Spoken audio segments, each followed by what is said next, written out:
Hi Taurus, thank you for joining me and welcome to my channel. This is your reading for the North Node in Gemini. My name is Veroosh and we're going to talk about the North Node for the sign of Taurus, Sun, Moon, and Rising for the transit North Node in Gemini. The question is, where are we going? I'm going to first tell you astrologically the transit for the next year and a half, and then I will go into the tarot. The transit begins on May 4th through June 4th, May 5th through June 4th. We're in a transition period, 2020 until January 2022. If you want to find out more about what the North Node transit is and so forth, then go to the end of this video, scroll over to the end, and there'll be a click through to my dedicated collective explanation on what it means for everybody. So if you're not sure about the North Node, I didn't want to repeat the same information twice, so or many times over for every sign, so I did a collective video and you can go check it out there. Okay, so before we get into tarot, I thought I would explain what this transit means for the sign of Taurus, and then we can talk about three different phases of this, or three major time periods in which this transit will be very active, and then we'll get into the tarot. So it's like actually a really good overview of what's going on for your sign. So whether you're Sun, Moon, or Rising Taurus, the North Node entering into your second house will give you a focus on money, specifically your money that's in your pocket, your financial circumstances, but also your material possessions. This is a time when you'll focus on your own beauty, on your face, and just take care of yourself or put extra effort into looking good. This is also a time when you are going to, in some way, back away out of, you're going to be hesitant of and back away from integrating financial circumstances with the people around you. That doesn't mean that that's going to be a total separation, but over this time period, you are going to be much more focused on you and your money and what's in your pocket rather than what you're sharing with others. And that's the South Node right there in the 8th house. And that's what you're integrating or releasing, which is basically things that you have learned from past experiences, and also the shared resources that I kind of mentioned with the North Node. So anything that wasn't working for you in terms of sharing with others, be it estates, money, marriages, all of those things can become unraveled and easily deconstructed, broken apart, so that whatever's not working for you can move on from. The 8th house has a lot to do with intimacy, so expect to be confronted with circumstances that will make you think about your private life and your intimate life with your partner or without. Also, this is a time in which you will heal a lot of great hurts that you may have sustained from losing people in your life. So if someone has passed away that was really significant with whom, for which you struggle with, this South Node transit of your 8th house is going to be really good to heal whatever losses you have gone through in your life. So you're moving towards more autonomy at this time and moving away from unhealthy integration. That doesn't mean that integration, financial integration with other people that works for you will break apart. But if there's something that's not working, this is a time in which you'll let it go. Okay, so now let's get into the time frames. This is a chart for the day I'm filming, May 15th, or actually this is May 15th, I'm filming on the 13th, and we have the North Node, Vesta, Venus, and Mercury, and the Sun's about to enter into Gemini, and then on the other side you see the South Node by Sagittarius. The big thing about this time period, this year and a half in which the North Node is in Gemini, is that it's very similar to the previous time period when it was in Cancer, and that being that the South Node and the North Node are going to be significant. Actually, the South Node was with other transits, but The North Node and the South Node will be significantly alone in their transit, so there's not going to be any other transits near them. What that means for you is that wherever you're trying to get to, right, may be a bit of a stretch. It may be hard to materialize. It may be hard to organize certain things that you want. You may have an idea of what you want for yourself financially, but there may be a bit of a jump for you to get there, a little bit of lack of energy. The reason for this is that most of the time there will not be any transits here. I'll show you that most of the time this area of your chart will look like this. There will be no other chart transits next to it. So the time periods of May through August this year and May and June next year, 2021, when the Sun and all the inner planets like Venus and Mercury enter into Gemini, that will in some way boast the energy for you to achieve the things you want, especially those things financially. So this is your time to get financial growth going in your life as much as possible. It's a really great time for you to grow financially, acquire more material possessions that are of higher value, for example. Just establish your domain of what is yours in your life. So this is a time for you to really apply, trying to make financial things happen a bit more, push yourself to be more financially strong, take opportunities that are going to work for you. And this time period between May and August this year and May and June next year will be the two time frames in which that will happen with the greatest ease. Also, you want to look for people who have transits in Gemini. So as you have friends or colleagues or people who you know who have Gemini transits, which is sometimes hard to tell because it's hard to tell somebody's moon or somebody's rising sometimes. The rising is the hardest, right? Because what time were you born? Why? Nothing. like you're going to have to ask them some pretty personal details to find that out, unless you're talking with them on this astrological level. But anyway, Gemini transits are really good for you to actually help you ground this energy. So Gemini, Sun, Moon, Rising, Venus, Mars, Mercury, Jupiter, all of these different transits will really facilitate your ability to reach these goals. So yeah, look out for Gemini people, look out for the time period of, again, May 2020 to August 2020 and May 2021 to June or July 2021. Okay, so this is the chart for this year. Next year it will look very similar because Venus will be with the North Node as well. So now let's go over to a less positive message, or a less positive, set of transits to talk about, but it's not necessarily terrible, and there's definitely good things that will come along with it, so hold tight. But you should know this because, as I mentioned already, this lack of transits to support us to where we want to go will be a big impediment to achieving our goals with regard to our North Node, just like the last year or so. And I think also, well, next year and a half we'll have Uranus, so at least that's going to work for us. But it's going to be a quieter North Node transit. So in the fall, what happens is Mars goes retrograde in your 12th house. Things behind the scenes start getting worked out, things that you may not even be aware of.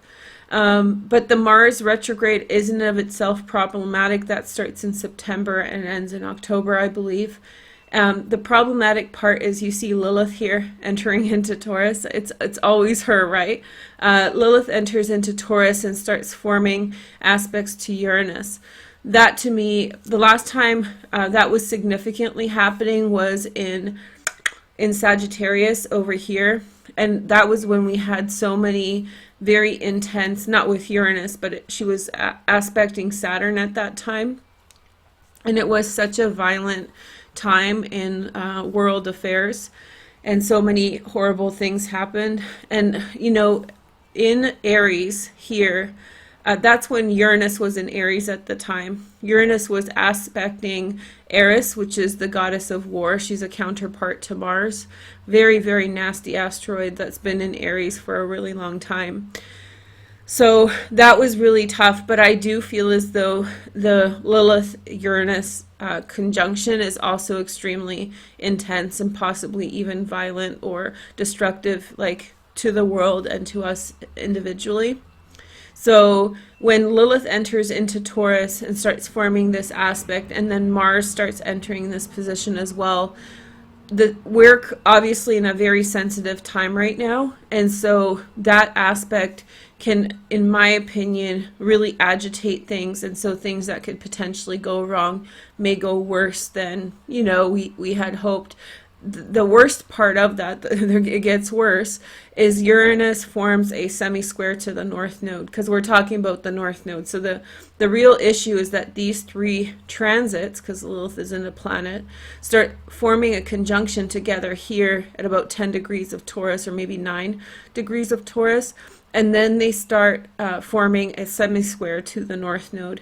When that happens, and this is right before this is happening. This is a chart for the 20th of October, and this begins in later October, like the 25th, and continues right till January. But the hot spot is definitely going to be November and December. What that's going to do for us collectively is make it very hard for us to find solutions. So as things may become very agitated through the fall, in terms of crazy people doing crazy things and being tyrants and bullies, those aspects are going to form semi-squares to the North Node. And what that's going to do is give us an inability to problem solve, because Uranus is the problem solver, you know. If you ever met an Aquarius, they're great at problem solving. Uranus is their ruler.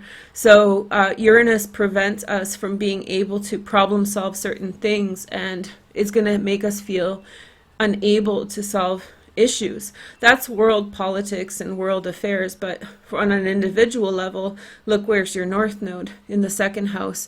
And so with this Mars retrograde going, starting in September, I really want you to take care of your money.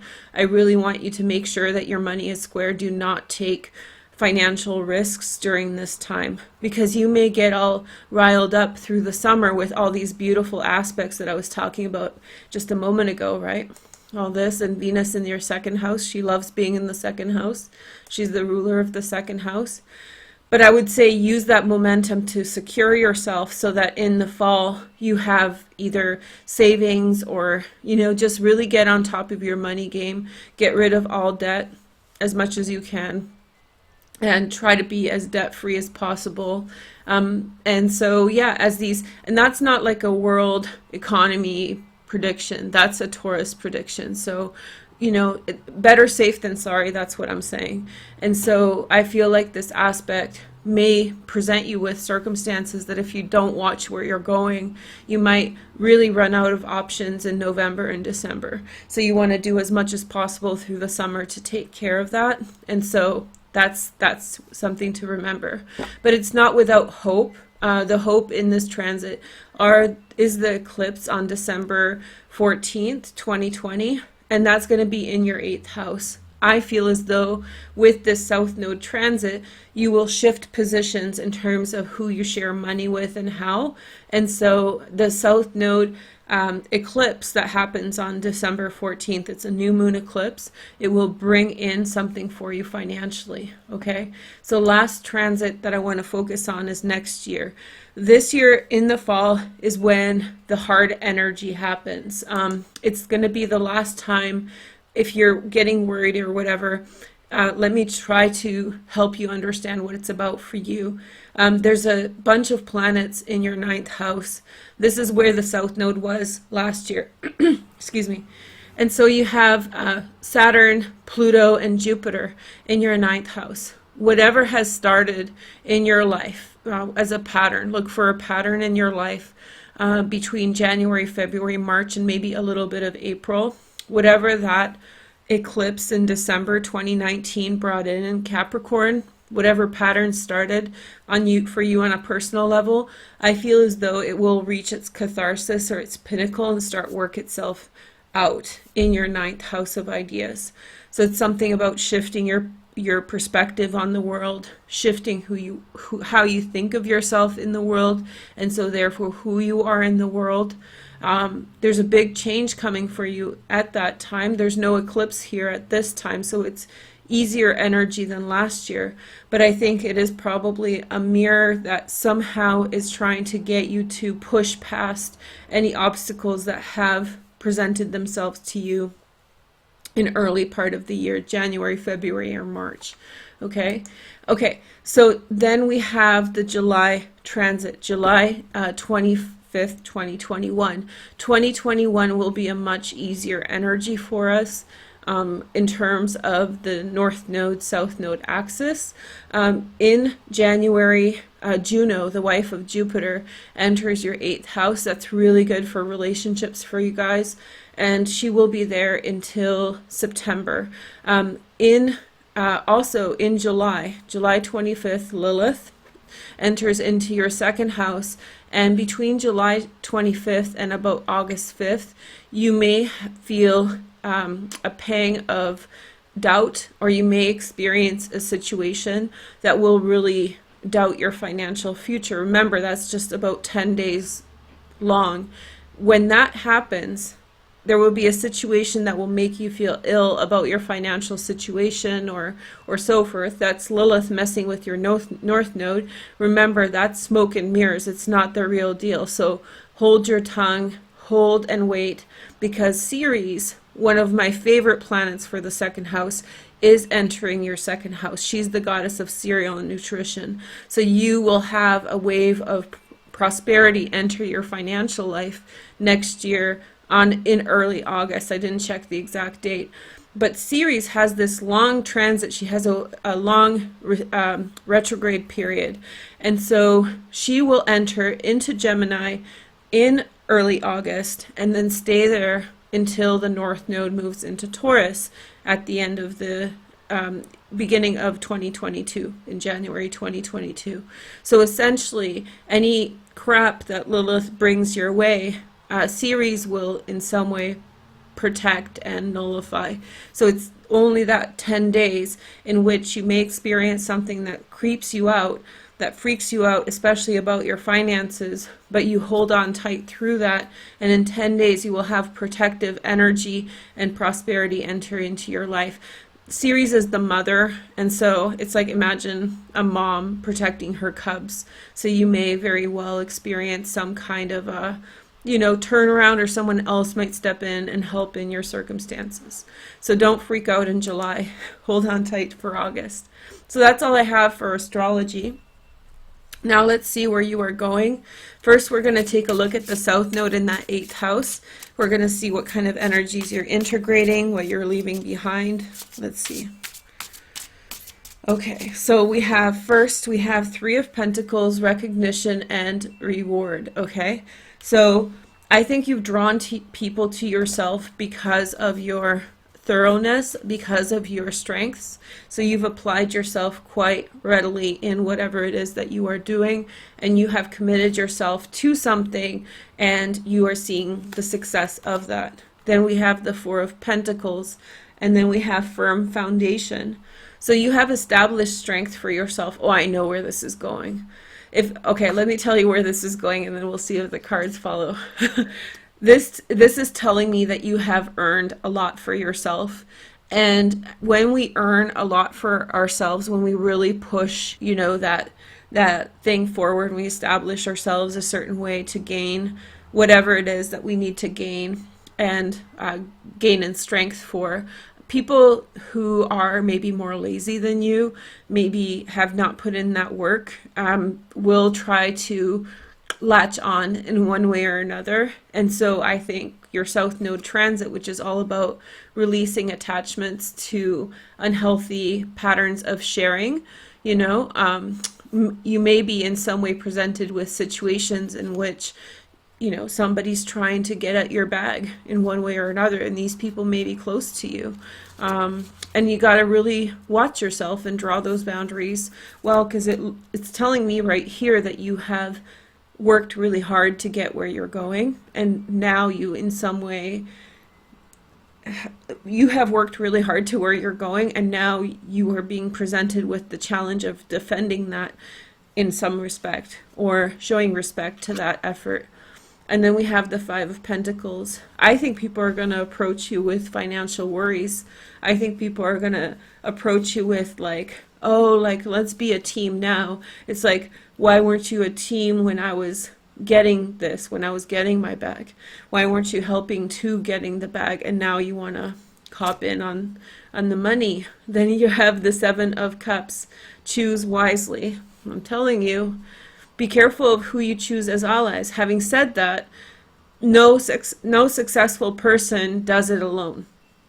Some people do, but it's very rare. It's more often that you have to choose your allies wisely, and not only choose your allies wisely, choose under what conditions you become allies with people, right? Like, what is the nature of your relationship, and what is the nature of your relationship, and what does it actually mean? Like, what are they offering, and what are they contributing to your life? So you're making those kinds of situations about people, and then you're making those kinds of decisions about also situations, right? Like, is this situation really going to be reciprocal, right? Or you've earned something, Taurus, and now don't be overly generous. It's such a Taurus trait to be overly generous, and you lose ground because of it, because you lead with Venus, your ruler. You lead with your love, and sometimes people are just not worth it. So you have but I don't think it's a huge thing, by the way. I'm describing a pattern of what's going on in your life, and we're talking about the 8th house south node. So I don't think that it's like, for some of you, it will be outright treachery, but for most people, it's going to be something to do with a life lesson, like something minor, like you recognize that cousin who's been sponging off of you is never going to reciprocate when your luck is down. Maybe you'll catch a cold over this time period, and you'll need your cousin to help you with something, and they won't help you. That kind of thing. You'll see the writing on the wall, and that will empower you to recognize your own merits and achievement, and feel a little bit entitled towards that which you made or that which you own. You have the Hope, the Star card. So you've been a very, very positive cycle for financial growth. Pluto is at the top of your chart. Saturn is at the top of your chart. People wouldn't think of Saturn as at the top of your chart as a good transit financially, but I really believe it is, because it takes out all the crap and the clutter and only leaves you with the positive results. So, it may have been that you've lost certain things financially over the last little while, or things that will get you things financially you may have missed out on, but Saturn in your 10th house is actually weeding out the BS. So now more fertile, better things will grow. So you've been in a very good cycle financially, and don't mess it up. Fulfillment of wishes, the 9 of Cups. So, you've gotten to where you've wanted to be in terms of certain things, and you have established for yourself some of the goals that you've wanted to achieve, and you feel fulfilled by that. Now let's see. We have prosperity begins, the Ace of Pentacles. Remember what I said, choose wisely. So I do feel as though maybe there are people who are very warranting your goodwill, and for me, I think it's really, with Taurus, it's really about choosing. Like, let me just try to make this a little bit better for you. Okay, so it's about really choosing and selecting the good from the bad. You have to choose allies, and some of these allies will be very good for you. Let's see the next. We have the Tower. So you will tell people, you will make those decisions, make those hard line decisions about peoples and situations as you establish new strengths for yourself financially. This is time to clean house. This is also the time you change the way you make money, or the structure around you and how you make money or how you organize your business affairs. So basically, you know, if your model was to bring all the family in to work together, but all of your uncles and cousins never really showed up or did any of the work, this is the time to switch gears and go a little bit more professional. Now let's take a look at your North Node transit. This is, I don't know, finally, this is the first reading, and it's the 9th reading I'm doing. I actually feel like this one is like what I wanted to say. The other ones were just, they're good, but they're so detailed, and I feel like for you guys I explained everything well. Okay, so now we're talking about the North Node transit. Again, this is the July 2021 card, and so this is the 2nd house. Where are you going financially? So let's see. Let's see the big showstopper. All right, Taurus. And then I'm going to show you personality emerging. Like, how is your, what personality types are emerging for you in your life. Okay, so let's see. First message, we have the 3 of Wands. Take the lead. See, it's all about you moving forward and not holding back. You have attained for yourself a certain level of mastery or success, and now you have to be very selective who comes in on your established success.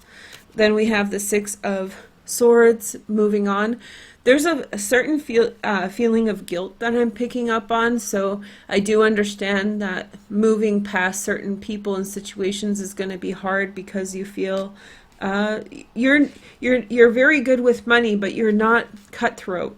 Most Tauruses aren't. What I was thinking about Taurus was that you appreciate value, not money.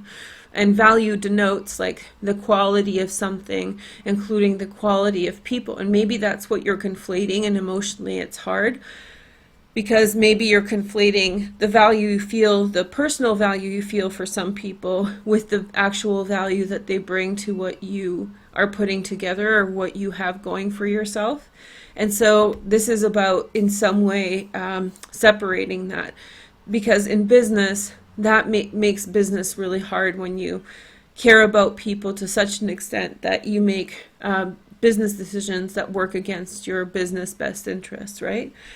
So I feel it's like in some way financially, whether it's in business or in personal life, you will be leaving some people in some situations behind because you have been enabling bad behavior for too long, and now it's time to move past. And then we have the 6 of Wands. Believe and succeed. Prosperity begins. You will be pushed to a really new beginning. For some of you, it's a new job. For some of you, it's like another direction, some kind of an opening, you know, some type of possibility. And then the Chariot card, move. For some of you guys, that might involve a move, a physical move to a different location, or just setting something up in a completely different way from that which you're doing now. That's what I'm getting, is less of a, the sun's coming out, sorry guys. But yeah, less of a like necessarily a physical move to another location. For some of you, yes, but more of a reorientation of how you do things, like what's going on around you and how are you managing that. Like, what is your business model? I guess that's what I'm trying to say. What is the business model and how are you trying to make it happen? I think that you'll find some closure with regard to some situations, which will enable you to move forward towards that which you want more emphatically, and you'll find success. And I really don't feel as though you're losing relationships through this. I really feel as though you're not, I don't feel as though you are necessarily like having to close the door on relationships. I just feel as though you may be shutting the door on how like you're trying to make the people with whom you're dealing with financially just as on the ball as you are. It's so your effort isn't wasted. The Fool, the Trust card, moving towards success. Again, you're moving towards success, and it's like, you know, if you're studying or working really hard and somebody's just wasting your time, it makes it very, very hard for you to after a while, it's like, well, my time is precious. This is my opportunity. It might not last forever. Two of Cups coming together. So happiness, fulfillment, joy. There could be a relationship or relationships with people, and especially next year when Jupiter, here I'll give you an overview of next year. When Jupiter moves into Pisces, hold on, let me show you. When Jupiter moves into Pisces, you might actually in some way get the opportunity to form many relationships with people that will be supportive in nature. Overall, just having looked at your chart and looked at the tarot, there's still more to come. I really feel as though you're not losing relationships, but I feel like you're very much reorganizing your relationships. And I do feel like, honestly, I feel like this year is going to be, especially I think that you're going to hit a high through the summer. And then in the autumn, just like the rest of us, I think it's going to be a tough time. I'm just going to tell you, so you get ready. And then in 2021, I think we will collectively heal, and you will individually heal as well. But I think that maybe relationships will be coming in for you a lot this year as well. They may be a little bit more distant and become more central next year. You will become more involved in those relationships next year as opposed to this year. But that doesn't mean that they won't be there. They'll start creeping in, and they'll start kind of making a sense in your life. Six of Pentacles, giving and receiving. So that's Moon in Taurus. So if you have Moon in Taurus, this is your card. It's one of my favorite cards, actually. And we have 666, which is not like a demonic in numerology and Chinese, like numerology. It's a very, very successful number. So whenever I see it, it means success numerologically. So you have Six of Pentacles, wealth coming in, financial success for the direction that you have gone through. It really starts from that kind of weeding out, clearing house energy. And this is just promising a very positive outcome. And spread your wings. And from that, you're going to take a different route. You're going to go somewhere else with everything that you're dealing with now. It really feels as though where you're going, it's that saying, will you know them 5 years from now? So does it matter now? And so spread your wings from the success that you gain over this period of a year and a half. There will be something that comes up that you will definitely, it'll be something unique that you follow through for, or you get very interested in, and you're going to follow a different path. So something's going to emerge in your life that's going to be a different path, an emergence, something different is coming, a diversion, a different direction. And this is going to cultivate financial abilities to be able to follow it, so you work really hard, you make a lot of money, and then you go and pursue a degree that you've always wanted to do at school, something like that. Okay, so let's see your personality types that are emerging. So you have the Prince or the Princess. Well, there you go, Taurus. No, I think you've had, like I said, stepped into a very lucky time, whether you believe it or not. I do feel like you'll culminate over the next several years. So I would say, realistically speaking, this North Node transit will not be as on the ball for you, as it's more of a cultivating transit for you than the one that will get you to where you're going. But things are picking up. Next year and a half, from January 2022 on, that's going to be a tongue twister, 2022, things are going to pick up and things are going to turn really strong for you. And then a year after that, a year and a half after that, then things will sort of peak a little bit and drop off, but not necessarily get bad. It's just going to be less intense. And then the following year and a half, then I think that I would say this. So 3 years from now, I would say this is going to happen. And then in between, you're going to be cultivating financial success and prosperity that will enable this to begin. Okay? So princess, prince, the ordinary life, a quiet life, but ordinary life. And look, there's a lot of love. There's Two of Cups, fulfillment of wishes. There's self-love, Four Pentacles. It doesn't have to be bells and whistles. It doesn't have to be like, you know, it can be pretty simple. And then we have the critic. And that's you being willing to decide what works for you and what doesn't. You know, these are your personality types that are emerging. The prince and the princess, that's liking your stuff. Exactly. With this North Node in Gemini, I wanted to also mention to you that it will make you feel like, you know, you like your stuff. Don't feel guilty about liking your things or that sort of thing, okay? And then we have the procrastinator, okay? So maybe that's what you're releasing. Maybe it's vicariously through your friendships with people that are lazy and procrastinate. You sort of sabotage yourself. So it's easier to say, oh, you know, they were wasting my time, but were you wasting your time? So kind of face the music on that and then spread your wings and fly, you know. It's a good reading, Taurus. It's a good couple years you got there ahead of you, okay? I'll talk to you guys soon. I hope you enjoyed this. Go check out that North Node video for the collective if you want to know more. And I have all the latest and greatest Veroosh videos in the corner. I'll talk to you soon. Take care. Bye.